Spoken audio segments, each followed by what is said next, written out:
أذى كثيرا وإن تصبروا وتتقوا فإن ذلك من عزم الأمور صدق الله العظيم۔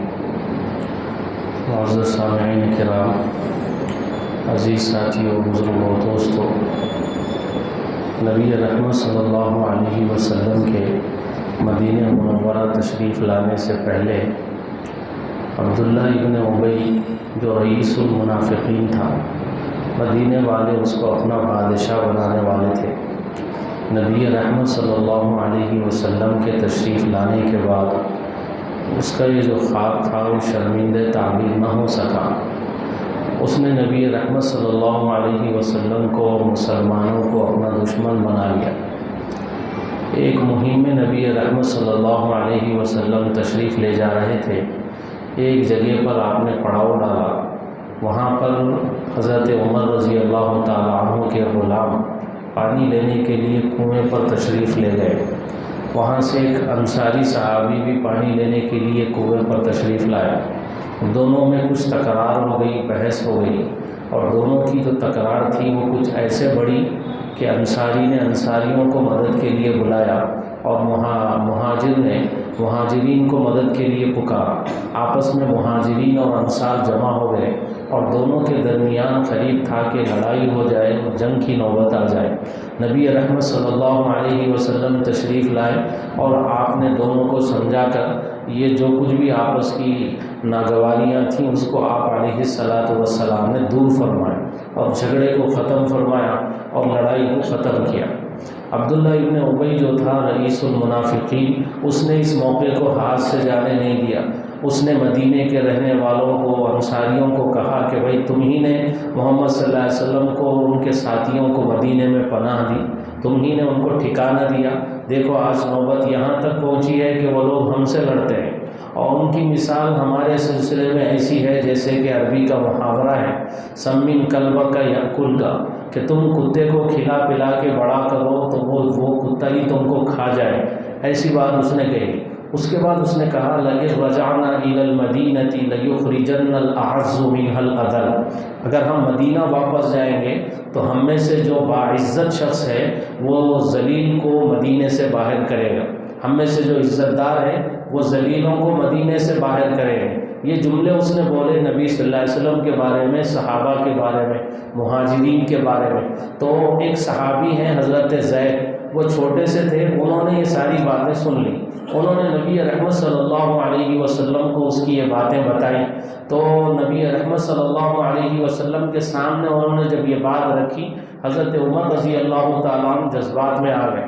انہوں نے کہا کہ اللہ کے نبی آپ اجازت دیجئے، میں اس منافق کی گردن مار دیتا ہوں۔ نبی رحمت صلی اللہ علیہ وسلم نے ارشاد فرمایا کہ عمر اگر ایسا ہوگا تو لوگ کہیں گے کہ محمد صلی اللہ علیہ وسلم اپنے ساتھیوں کو قتل کروا رہے ہیں، تو ایسا ہم کو نہیں کرنا چاہیے۔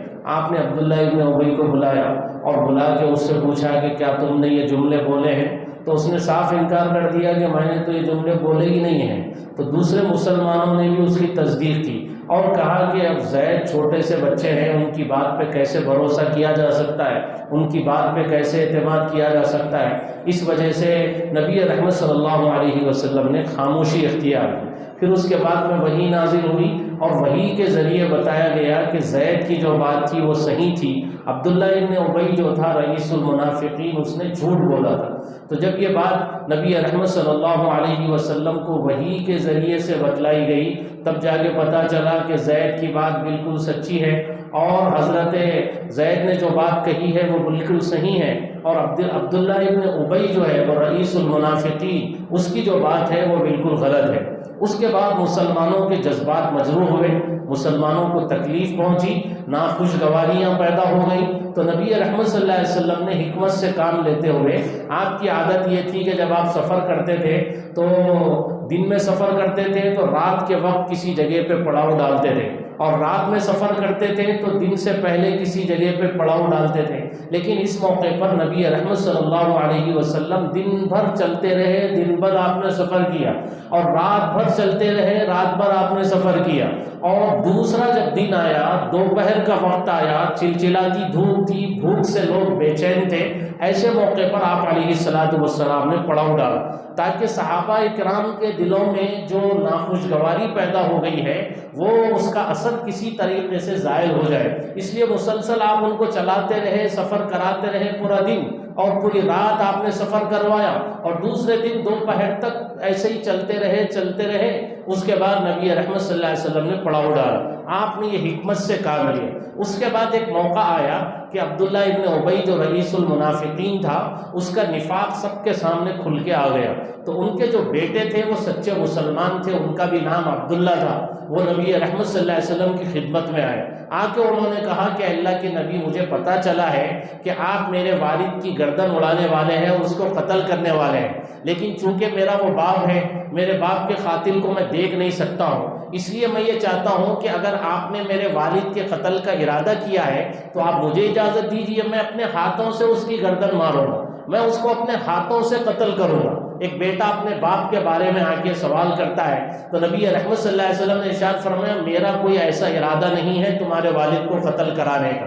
اس کے بعد میں حضرت عمر رضی اللہ تعالیٰ عنہ کے سامنے نبی رحمت صلی اللہ علیہ وسلم نے واقعہ بیان کیا اور بتایا، دیکھو اسی وقت اگر میں عبداللہ ابن ابی کو قتل کروا دیتا، لوگوں کے سامنے اس کا نفاق کھل کے سامنے نہ آتا اور اس کو قتل کر دیا جاتا، تو لوگوں کے دلوں میں غلط فہمیاں رہتی، ان کے ذہنوں میں غلط فہمیاں رہتی اور لوگ مجھ سے بدگمان ہو جاتے۔ لیکن اب دیکھو جب اس کا نفاق کھل کے سامنے آ گیا تو ان کا بیٹا خود یہ چاہتا ہے کہ میں اپنے والد کو قتل کروں، تو میں نے یہ حکمت سے کام لیا، جذبات پر میں نے عقل کو ترجیح دی۔ جب یہ بات نبی رحمت صلی اللہ علیہ وسلم نے حضرت عمر رضی اللہ تعالیٰ عنہ کے سامنے رکھی تو حضرت عمر نے کہا کہ سچ ہے، اللہ تعالیٰ نے اپنے رسول کی رائے میں برکت دی ہے، اللہ نے اپنے رسول کی رائے میں برکت رکھی ہے۔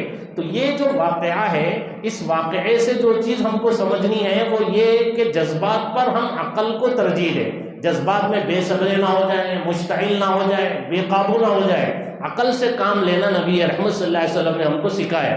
اسی طرح صلح حدیبیہ کے موقع پہ آپ دیکھیں گے جو صلح ہو رہی ہے، بسم اللہ الرحمن الرحیم لکھایا گیا۔ مشرکین نے کہا کہ جو اللہ ہے، الرحمن ہے، رحیم ہے، یہ نام کاٹے جائے، اس کے بجائے ایسا لکھا جائے بسمک اللہم، یہ اللہ اور الرحمن اور رحیم کو کاٹا جائے۔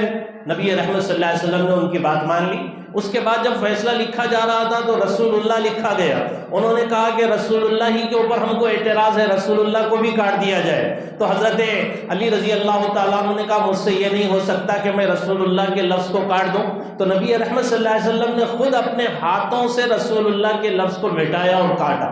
اس طرح سے صلح ہو رہی ہے۔ وہ یہ شرط لگاتے ہیں کہ مکے سے کوئی مدینہ چلا جائے گا تو تم اس کو ہمارے حوالے کرو گے، لیکن مدینے سے کوئی مکہ آئے گا تو ہم اس کو تمہارے حوالے نہیں کریں۔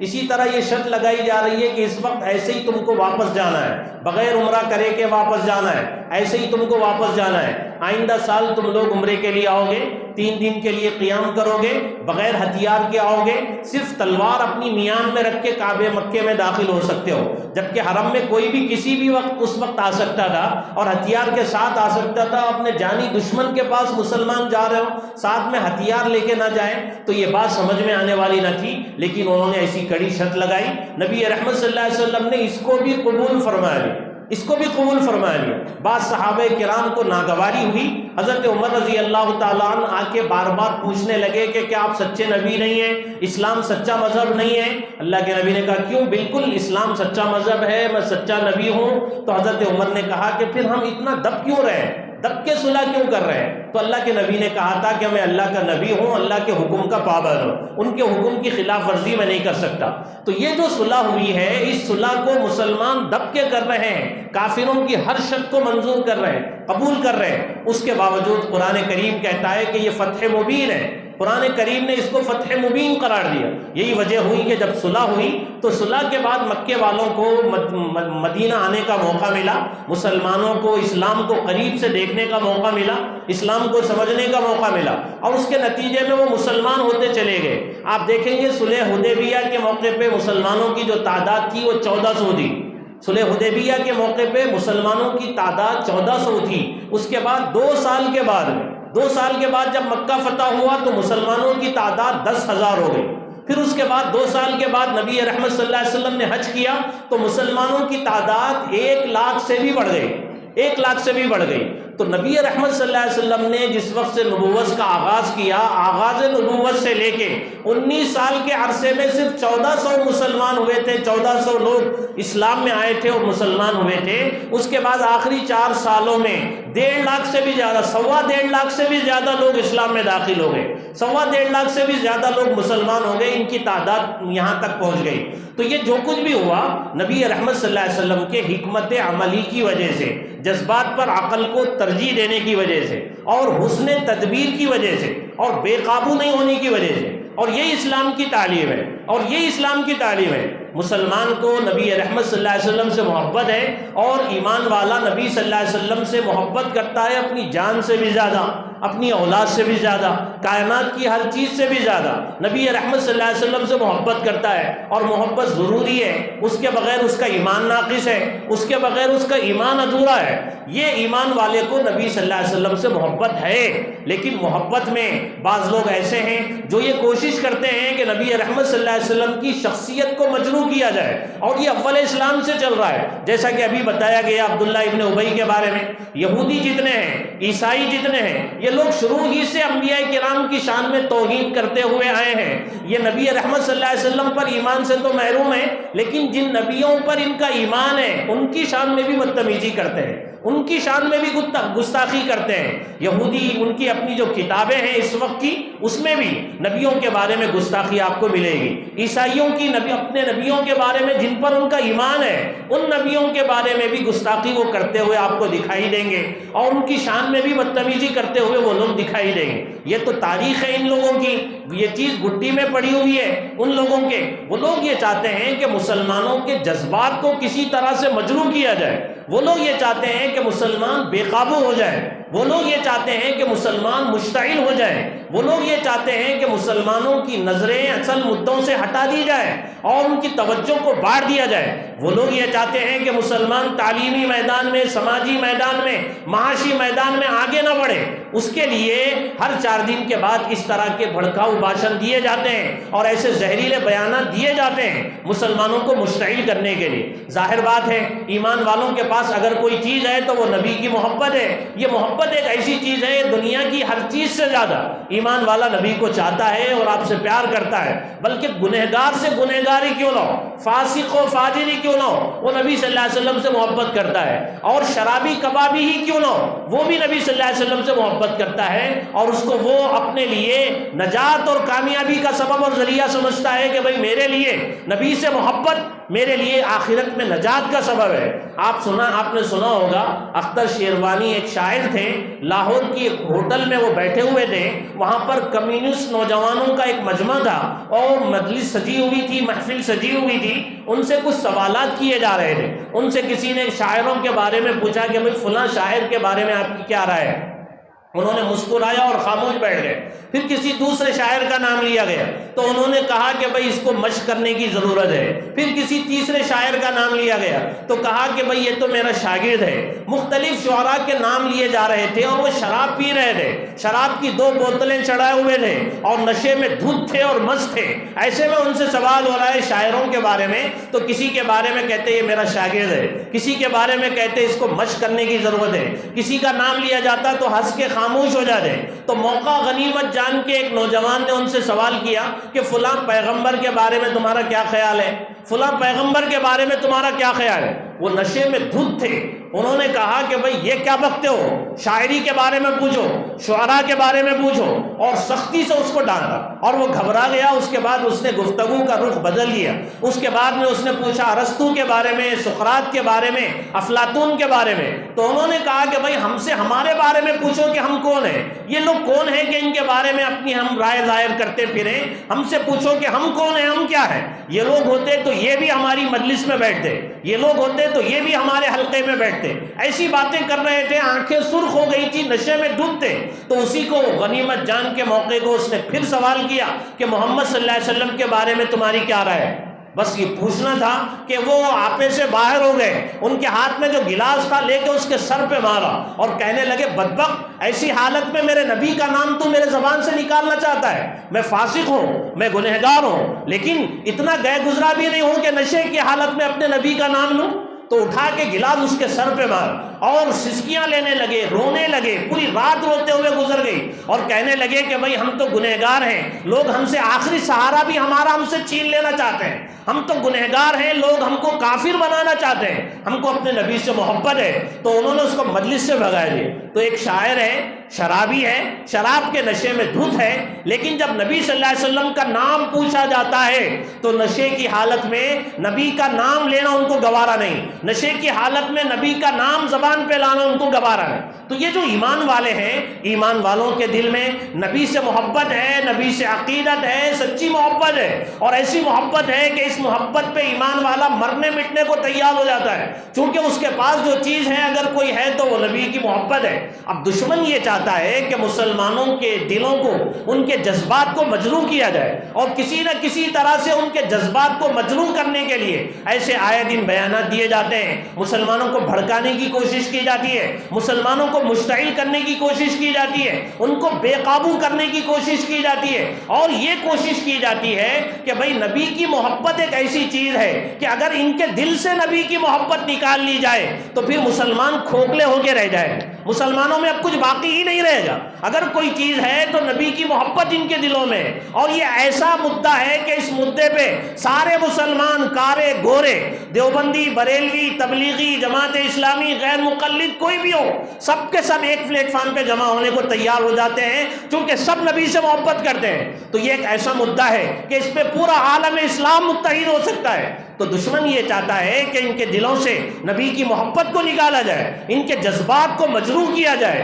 اور ان کو بے قابو کیا جائے، یہ سڑکوں پہ آ جائیں، یہ مظاہروں میں آ جائیں، یہ بے قابو ہو جائیں اور کچھ ایسے بیانات دے دیں کہ ان بیانات کو نشان بنا کے ان کو ٹارگٹ کیا جائے اور یہ بتایا جائے کہ دیکھو مسلمانوں کی زبان کیسی ہے، دیکھو مسلمانوں کے اخلاق کیسے ہیں، مسلمان بے قابو ہو جائیں، بتایا جائے کہ دیکھو مسلمان کیسی دہشت گردی پہ اتر آئے ہیں، دیکھو مسلمان کیسا کر رہے ہیں۔ تو وہ لوگ یہ چاہتے ہیں کہ ہم کو مظاہروں میں الجھا دیا جائے، پروٹیسٹ میں الجھا دیا جائے، احتجاجوں میں الجھا دیا جائے، اور ہم تعلیمی میدان میں پیچھے رہ جائے، سماجی معاشی میدان میں پیچھے رہ جائے۔ یہ دشمن کی چال ہے، اس کو سمجھنے کی ضرورت ہے۔ اس کا مطلب یہ نہیں، میں آپ سے یہ نہیں کہتا کہ نبی کی شان میں بدتمیزی کی جائے، نبی کی شان میں گستاخی کی جائے، آپ خاموش بیٹھ جائیں، ناراضگی کا بھی اظہار نہ کریں، غصے کا بھی اظہار نہ کریں، یہ آپ سے نہیں کہتا۔ میں یہ کہنا چاہتا ہوں کہ آپ ناراضگی کا اظہار کیجئے، آپ غصے کا اظہار کیجئے، لیکن اپنے آپ کو قابو میں رکھیے، بے برداشت نہ ہو جائیے،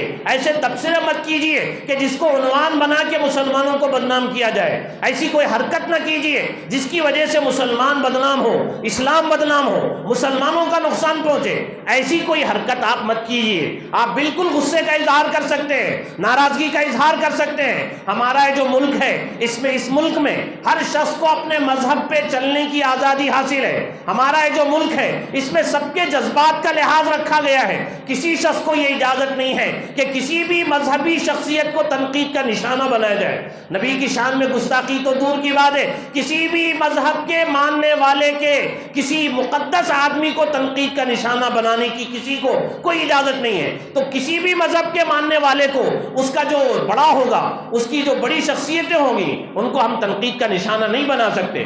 تو جو ایسی حرکتیں کرتے ہیں، ملک کے ماحول کو خراب کرنا چاہتے ہیں، ان کے خلاف کارروائی ہونی چاہیے، ان کی گرفتاری عمل میں ہونی چاہیے، سخت سے سخت ان کو سزا دی جانی چاہیے۔ جو بھی کسی بھی مذہب کے ماننے والے بڑے شخصیت کو تنقید کا نشانہ بنائے گا، ان کی ذات پہ کیچڑ اچھالے گا، ان کی ذات کو مجروح کرنے کی کوشش کرے گا، تو اس کے خلاف کارروائی ہونی چاہیے، ہم یہ کہتے ہیں۔ لیکن آپ قابو میں رہیے، اپنے آپ کو قابو میں رکھیے۔ قرآن کریم کہتا ہے وَلَتَسْمَعُنَّ مِنَ الَّذِينَ أُوتُوا الْكِتَابَ مِنْ قَبْلِكُمْ وَمِنَ الَّذِينَ أَشْرَكُوا أَذًى كَثِيرًا۔ یہ جو اہل کتاب ہے، یہودی اور عیسائی، یہ جو مشرکین ہیں، ان کی طرف سے تکلیف دہ باتیں باتیں سننے کو تم کو ملے گی، یہ تکلیف دینے والی باتیں کریں گے اور تمہارے جذبات کو ٹھیس پہنچائیں گے اور تمہارے جذبات کو مجروح کریں گے، لیکن ایسے موقع پہ تم کو کیا کرنا چاہیے؟ قرآن کریم کہتا ہے ان تصبروا وتتقوا، صبر سے کام لو، تقوی سے کام لو، یہ ہمت کے کاموں میں سے ہے، صبر اور تقوی سے کام لینے کی قرآن کریم تلقین کرتا ہے۔